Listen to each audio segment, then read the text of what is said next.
Today on Adversity to Strength, a second part with Camille. Camille, great to have you back on the podcast to carry on hearing your story.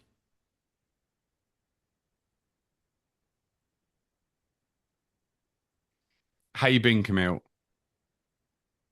I'm good, thank you. How are you today, Lee? I'm all good, thanks. I'm all good. The first part was brilliant. It was great listening to your story there. There's so much that happened there. Tell us a little bit more about your story because there's so much there as well. And I know you want to talk about what you've actually gone on to do now and you look to do in the future there as well. But yeah, tell us a little bit, especially a bit about your experiences when you decided that you wanted to try and get therapy because they weren't particularly straightforward for you. You didn't have a lot of good experiences to start with. No, that's right. After my therapist of 8 years ghosted me because I was in a really bad place, like I would say one of the hardest places of my life, like 3 years ago. And after she disappeared, I just thought, I've tried everything. I tried at least 11 different modalities. Um, and again, sometimes you feel good for a few minutes, but it never lasts. Also, I find a lot of these different therapies, although traditional, they can open up wounds in people, but they Yeah, themselves don't know how to apply the balm, yeah, yeah. meaning they leave you triggered, Re-traumatized. Yeah, be traumatized, and you leave feeling worse than when you went in. yeah, It's it it's quite confusing. And so you keep going back, but nothing's really changing until you yeah, realize, okay, next thing, always searching for the next thing. Um, and I went back to try a few more groups, just to see how that would go. And it was it was diabolical because I joined a breathwork group and he was the most amazing instructor. Like I really felt safe in my body. yeah, And then he had like a private group online where you'd all get together once a month and just talk about, where you're at, what's going on. And I was seeing exponential growth, like literally every week. I was almost becoming a new person because I had deconstructed and reconstructed my thoughts. Yeah, so new ideas, all of this new beautiful stuff was moving through me and I was so excited. You can imagine, like I was feeling better than good, much better than good. So we would go into these workshops and everybody would talk about their week or what's going on, and it was very glum, very glum. So he would say, who wants to talk and share about what's going on? And I would purposely wait until the end because I had really exciting stuff to share and the atmosphere was heavy. So I would come in at the end and talk about some wonderful experiment or adventure that I'd had that week, yeah, all part of my healing. They didn't know what to do. He would always say, oh, thanks for your wonderful energy. But otherwise, I felt, oh no. And after the third time, I realized this is going nowhere. yeah, Like they're making me feel bad because I feel good. yeah, And yet, a lot of the things that I admired about them or that they had in their life was so irrelevant to them. So I exited that group and I yeah, was totally on my own. yeah. I don't blame you because the problem is with group therapy, and it can be really good for lots of people, is, and I've seen it where there's people that go there and they just want to go there and say these are my problems. They're not looking to actually improve on it. And so when you got somebody that's trying to make progress there, people can be resentful for it. People can feel guilty that they're making improvements there as well. So I can see why 3 weeks was long enough for you, and you realised it wasn't going to be for you to go back there again. yeah, that was it for me. So then I came across a trauma coach who had also experienced PTSD or CPTSD for as long as I had, over 30 years. And although our trauma was completely the opposite, the symptoms are much the same. So understanding that she actually had made it through her PTSD, I had never heard that before. I'd always heard healing is a lifelong journey.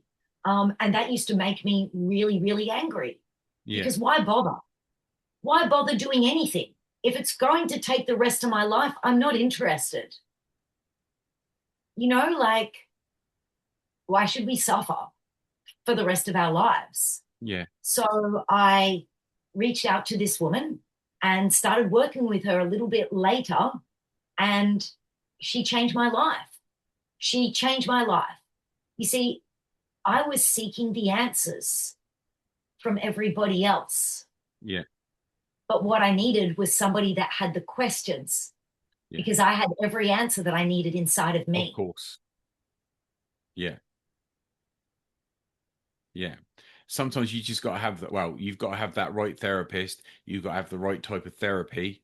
And yeah, you need the right questions because the perfect result for a therapist and for the client is that the client answers their own questions. That's where they make the progress.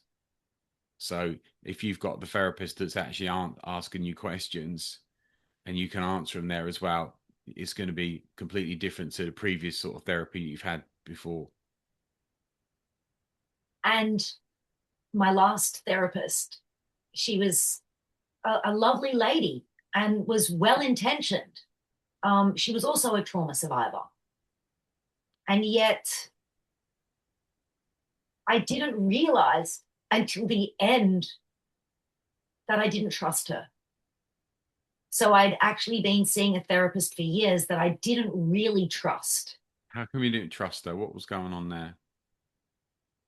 I think, to be honestly, when you're so desperate Yeah. for respite, so desperate for relief, um, I think, no, I know I stayed with her as well because she was a Christian and because I was quite religious then.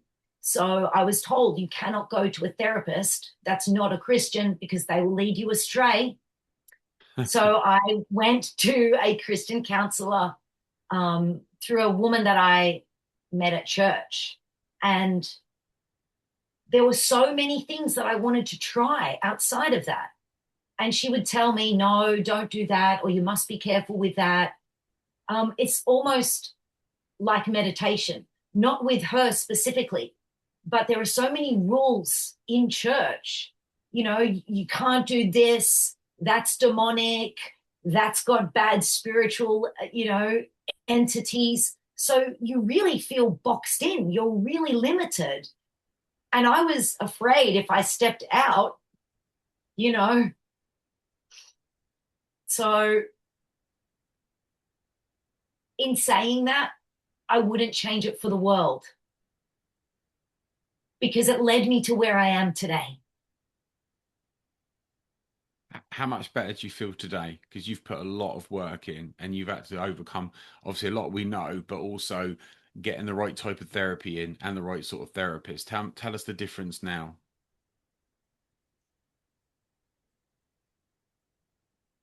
I feel like a different person. Yeah. I feel joy Yeah. always. And it's just because I'm able to stay present. Therefore, I can imagine a future. I spent most of my life just going back to the past and trying to stay present. So once I was able to stay present, and like anything, it's repetition, repetition, repetition. How did you change that? Because a lot of people, especially if they've been through bad times, they can go back to nostalgia where it was so much better, or they keep going back to the bad times there, and it becomes a force of like a habit there. How did you change that? Okay, so there were a few things. Um, is having to deal with your subconscious, because our conscious mind is approximately 10%, and our subconscious is 90%. So our logical thinking brain, where we make decisions, et cetera. But the subconscious is where all of our habits and responses come in. So we can think and try to change things. But if we're not doing it on a deeper level, nothing will change for very long. So I Yeah. did some hypnotherapy and also NLP, which Yeah. is neuro linguistic brain programming, Programming. because ultimately everything comes back to our thoughts. Yeah. Everything. Because our thoughts create a feeling inside of us, and then we'll take an action. So once we're able to be aware of our thoughts, that's the first step, being aware of the same patterns. So I did some hypnotherapy, I did some NLP, and then it was going to work. Then it was literally doing the work myself. So how I did that was I wrote. I wrote a lot. So I would Journaling or find, sorry, that journaling you were doing. it was like journaling on steroids. I wrote Yeah. the Yeah. equivalent of 72 books in 1 year by by That's a lot. hand. So that's how I would find my thoughts, find my false beliefs, and I would write them down and then I would change them. But the most interesting thing is you decide, okay, I don't need that thought anymore, or I don't need that, whatever it is, rule, absolute, false assumption. Um, but then in a triggered moment, you bring them all back. Yeah. It'll always So come you're back. literally doing this with yourself. Like, no, I'm keeping that one. That's coming back. I don't know why I was going to get rid of that. And then 3 hours later, you are like, okay, they've all got to go again. So I liken it that they're almost like a child's blankie. These thoughts and rules we hold on to keep us safe. Yeah. And Cool. the irony is you become so safe and so small and your life becomes so boring that it really is time for the rules and the false beliefs and thoughts to go. And how long did it take you to work on that before you realized you're making proper progress with it? It wasn't long. I would say maybe a month or so, Yeah. but I was working on it every day. And of course, there's always, updates to your own thinking system. But I would say perhaps about a month, especially after I dealt with the anger, like a lot of the anger. Once I was able to shift that, I had so much more room inside of me to feel with other good feelings. But it's noticing the new thoughts and the new ideas. It's Yeah. wild. Once you start to deconstruct your thoughts and you decide they're going to go, some of them you just don't ever have them again. Thoughts that you've had every day for as long as they just literally disappear. And then you begin to get, I call them downloads, new thoughts, new Yeah. ideas that you would never have thought before. And just like you discover things that you thought that you liked, but you really don't like, and things that I thought that I really didn't like, I actually love. So you pick up things along the way from other people that do and don't like things, and you end up owning them yourself. So Yeah. it's really about just stripping back everything, the all of the lies and distortions from all of your trauma. And I had a lot. How did you deal with the negative thoughts? Does they'll always want to come back? How did you deal with those, Oh, especially at the start? oh yeah, that was a challenge. That was a challenge because I think that I'd gotten so far and then I would be triggered and then I would spiral back onto one of my three main loops. Um, and it was, yeah, it was horrible because you feel like you're obviously back in the same place, but you never go back to the same place. It's the same moment. But the more that it happens and the more you become aware, you actually can stop it completely. Like you go to have the thought and you can literally say, hold on a minute, and then sometimes you just burst out laughing hysterically because it's kind of crazy because it's all going on inside of you. You can feel that actual change from where you've come from the trauma that you carried from your childhood, for your adult years, all these unanswered questions, and suddenly with the work you're putting in, it's starting to make that difference. Well, Lee, I could not talk about my story. I could not talk about it, not even to the therapist of 8 years. I'm sure I would have mentioned it a couple of times, but I didn't want to talk about it. Um, Whereas now it's just a story because it's in the past. And how do you deal with that right now? How do you manage your past now? You got a lot more experience there, but it's always something you still have to stay on top of. You can't switch off. Of course, I'll give you an example. So my coach used to say it's like a three-legged stool. Yeah, so all of your three main pillars, yeah, you're balancing on a three-legged stool. But sometimes, if you're like me, you really want to do well, that I could balance on two legs by skipping one of the things that I should be doing. Yeah. And I would still be excelling. And then the chair would fall.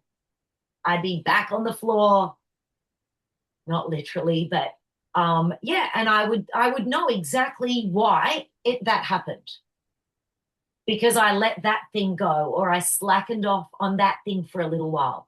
So essentially, as long as you're creating a new identity. So it's Yes, not you just are. about you're not just learning tools and coping, you're learning new tools and skills and incorporating and you're growing and you're changing.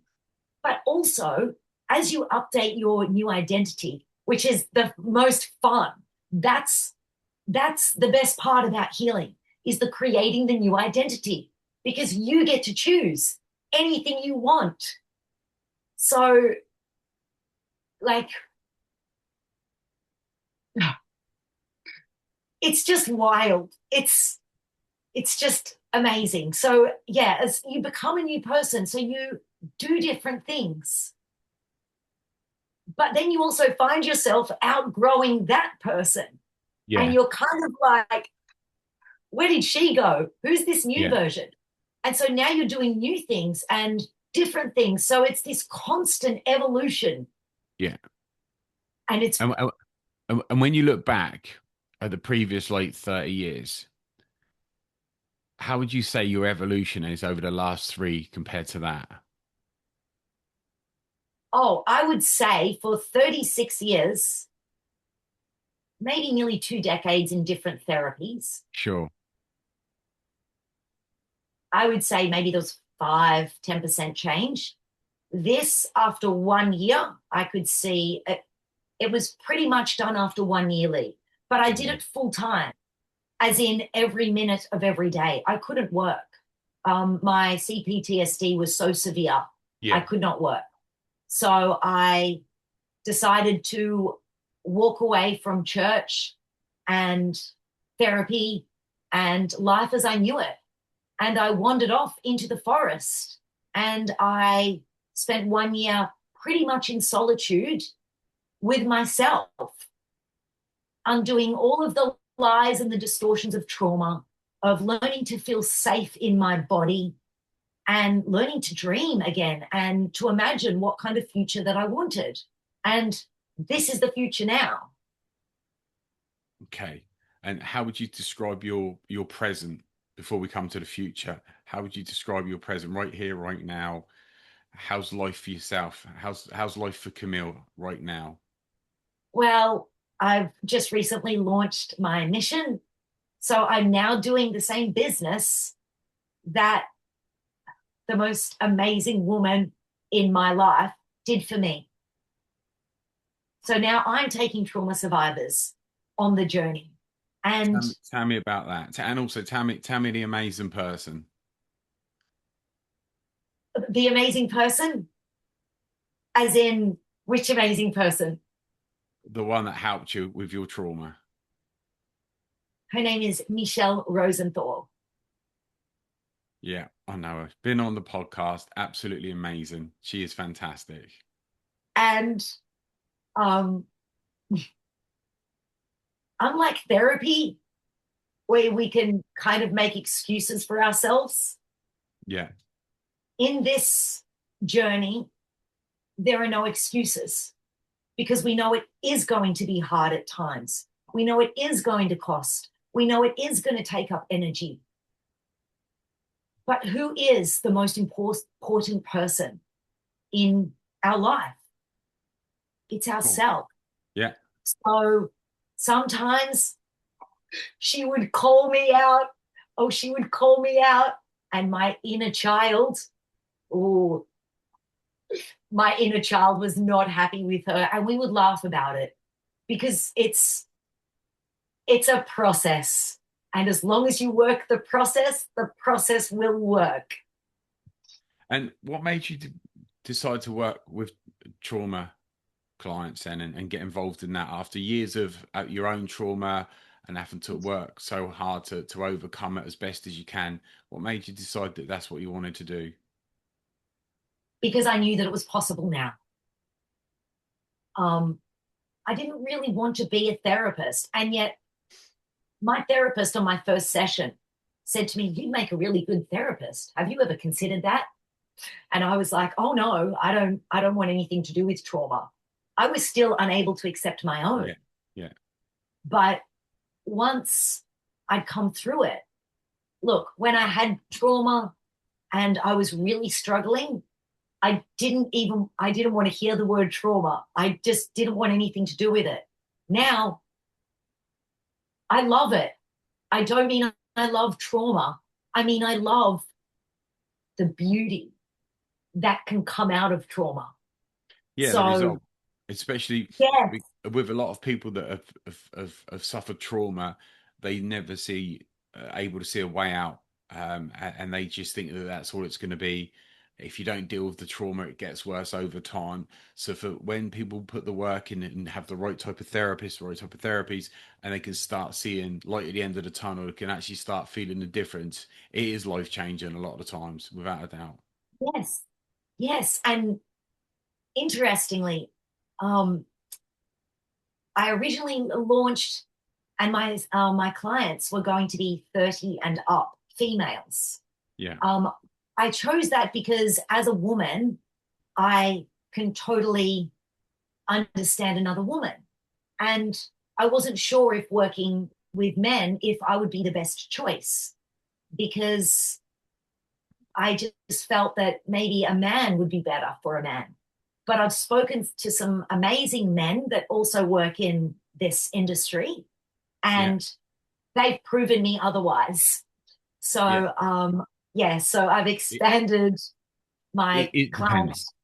intake. Yeah, Sorry. yeah, I think so. Yeah, it depends because I've had I had a male therapist, and I've had a couple of female therapists. I preferred the female therapist. Male therapist was fine, but I've got lots of clients that are female that prefer a male therapist, and I've got a lot of male therapists that want a male therapist, and then vice versa as well. It's about whatever you're most comfortable with, but never make an assumption. You'd be surprised why people want that particular therapist, as you know. So I think where you've broadened your range is that'll make a big difference to you. You'll be surprised what comes along.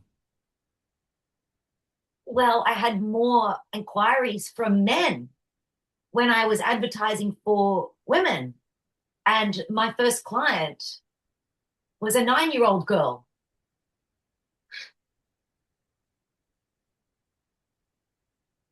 Yeah, so you cover, so already, without even really sort of trying, you cover almost a whole range of people that would want to come to you. So that says a lot about yourself. And Lee, to be honest with you, that little girl, that client that I work with, do you remember me telling you about my little friend that I carried the guilt for, whose father was the pedophile? In Yeah, my mind, she will always be that age, about 9. Um, yeah, so my client has the same name and is the same age as my little friend that I let go of carrying the guilt. So it really is full circle because yeah, I wanted to save my friend, obviously, not understanding what that meant as a child or, yeah, following through my life. And now I've been given a child in almost identical circumstances as my little friend was, but she has been rescued out of that situation from her that's good. family. So she's no longer in danger. And we have the most amazing time. And there's no talking about the past unless she wants to. Yeah, And funnily enough, she goes to a therapist and then sees me the next day. So she's seeing two of us. She hates therapy. It makes her angry. She's triggered. She can't sleep at night. And yet she's ready for my sessions 10 minutes before. Um, I also let her have some kind of control, Lee, in the session. So I have my plan and I still do the same roadmap that I've created for my adult clients. I still use that with children, but obviously it's a little bit different because with adults, we're creating the new identity. Child focused, we're just focusing on the now. But we do role plays. She chooses. I give her a couple of, 10-minute blocks that she can choose what we do. Sometimes she wants me to be the teacher and she's the student. Sometimes we pretend we're in a gang. Actually, we're in two gangs and we swap. So literally, I have to get changed sometimes 3 times in a session. And so does she. We have a disco, mini disco, she likes to call it. We meditate. I do meditation with her. I do fascia release exercises. I just mirror her where she's at. yeah, And the most beautiful thing, Lee, as you would know, as a child survivor, yeah, to have yeah, somebody come into your room on the computer and you can literally tell them anything, anything at all, is just the greatest gift for me because I have every school, every skill, and every tool and every resource to be able to help her save herself. yeah. Without doubt, with everything that you've been through, with the training that you've done, all the experiences you've got there as well, you understand from her frame of reference. You've got a pretty good idea of what she's been through and had to deal with there as well. And for somebody that young to have somebody that's consistent, that's safe, that is kind, all the things that she's not received, it makes a massive difference. It will be life changing for her. That will give her a level of stability that she never had or was likely to have, and that will hopefully help her make positive decisions in life as she goes on. Because without you, that would have had and that any sort of therapy or whatever, who knows where that could have led her there as well. So the difference that you're making is amazing there as well. What's your plans for the future though? Because you've got so much energy, you're just getting started with everything there. You're loving every minute of it. It's changed your life there. So where do you see yourself heading? The craziest thing is pre recovery. I really had no, I told you, I had no real concept of the future. So you're kind of working, and just doing life and, kind of groundhog daying Yeah, essentially, with a few different things in between. Now, I don't even want to tell you how many things I have planned for the future because it's so ridiculous. yeah, But that is the beauty. yeah, Obviously, it's all to do with helping trauma survivors. So I have launched my mission and I am taking on clients, and I have a few different ways that we can go about it. I also, on my roadmap that I've created, it is so clear that clients can actually see what they need support with, because we don't all need the same support. Some of us have Right. some things out, or, and also sometimes people don't actually want to address or deal with certain parts or aspects of their healing, which is fine. I remember I was asked, okay, so do you want to deal with this? And I was like, no, it's you can't change that. I can't change. Like it's impossible. And she said, okay, well, we can just skip that and go to the next thing. And the thing was, I knew if I didn't deal with that, Lee, that I wouldn't get to the next level. But that's the beauty. It's all about our choice. We Yeah. get to choose. So yeah, so We, yeah, my plans for the future are to help empower, inspire trauma survivors, and to really shift the shame, to shift the shame. yeah, and that can be the heart, the guilt and the shame, especially. And shame is something that our body puts on us, and we don't need. But a lot of people don't know how to get rid of it, and they struggle with it there. And if you can help people get rid of their shame, that makes such a difference to their life. Because you know yourself, especially when their abuses come from childhood, the child brain will always end up trying to blame themselves or anything, or if I've Always. done this, done that. So to be able to help somebody deal with their shame is like setting them free. So I think that's great. And I thought all the things that you said that you're going to do, some of the things that we spoke about before, I think are just great ideas. And every one of the things that you said is only going to help people. And you've got so much energy and enthusiasm as well. That's just going to brush off onto other people, and that's going to give them confidence and belief in what they're doing going to do with you, because they can see it coming from you. Yes. I think it'd be great. Camille, it's been an absolute pleasure for coming on and doing two parts there as well. It's been brilliant. I loved every second of it. And good luck with every single thing that you do. And I know it'd be amazing. Thank you so much. Thank you.